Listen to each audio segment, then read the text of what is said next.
ফ্ল্যাটের মধ্যে এসে আমাদের রুমের মধ্যে দেখি সত্যি সত্যি আমার বোনটা চিরদিনের জন্য ঘুমিয়ে গেছে। বললাম, আফরিনকে আমাদের ঝগড়ার কথা বলতে গেলে কেন? আমি তো বলিনি কিছু।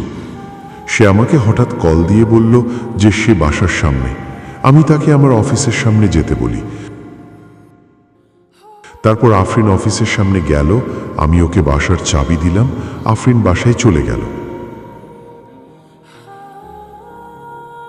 যাওয়ার সময় শুধু বললাম, তোমার আপার সকালে ঘুম থেকে উঠতে দেরি হয়ে গেছে, তাই সকালে রান্না হয়নি।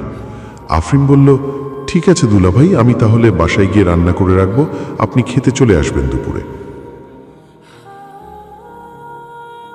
তখন আমি বললাম, সমস্যা নেই, তুমি রান্না করে খেয়ে নিও, আমি বরং আজ হোটেলে খাবো।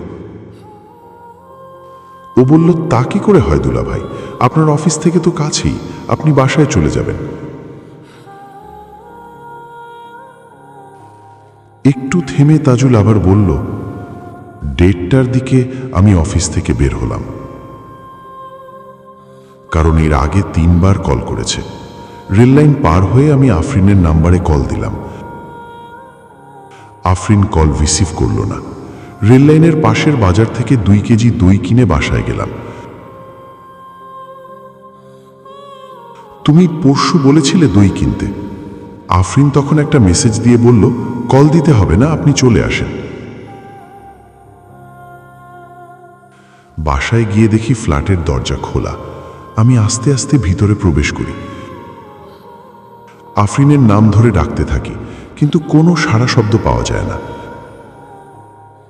দিনের মধ্যেও কেন জানি ভয় করতে লাগলো, এমন তো হবার কথা নয়। তারপর আমাদের রুমের মধ্যে গিয়ে দেখি তাজুল থেমে গেল। ওর চোখ মুখ ফ্যাকাশে হয়ে গেছে আরো। আমি ধৈর্য ধরতে না পেরে বললাম, আমাদের রুমের মধ্যে কি হয়েছে?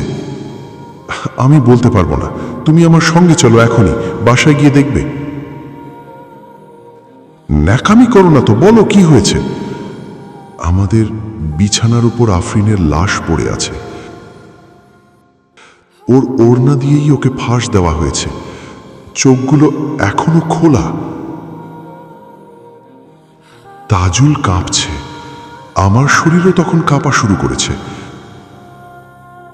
আমি অস্পষ্ট গলায় বললাম, আফরিনের কি হয়েছে বললা?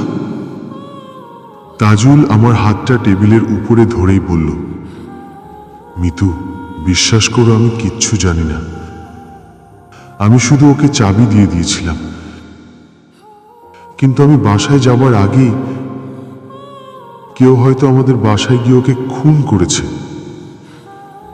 আমার দম বন্ধ লাগছিল, তাড়াতাড়ি চেয়ার থেকে উঠে গেলাম।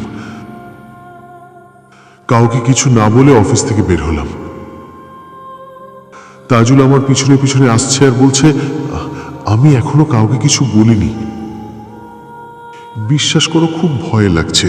আমি রুমের মধ্যে কিছুক্ষণ দাঁড়িয়ে থেকে তাড়াতাড়ি দরজা বন্ধ করে সরাসরি তোমার কাছে এসেছি। একটা সিএনজি নিয়ে আমরা দুজনে একসঙ্গে বাসায় এলাম। দারোয়ান আমাকে দেখে অবাক হয়ে বলল, ভাবি, আপনাকে এমন লাগছে কেন? আর এমন সময় আপনি বাসায়, কোথাও কিছু হয়েছে নাকি? ফ্ল্যাটের মধ্যে এসে আমাদের রুমের মধ্যে দেখি সত্যি সত্যি আমার বোনটা চিরদিনের জন্য ঘুমিয়ে গেছে।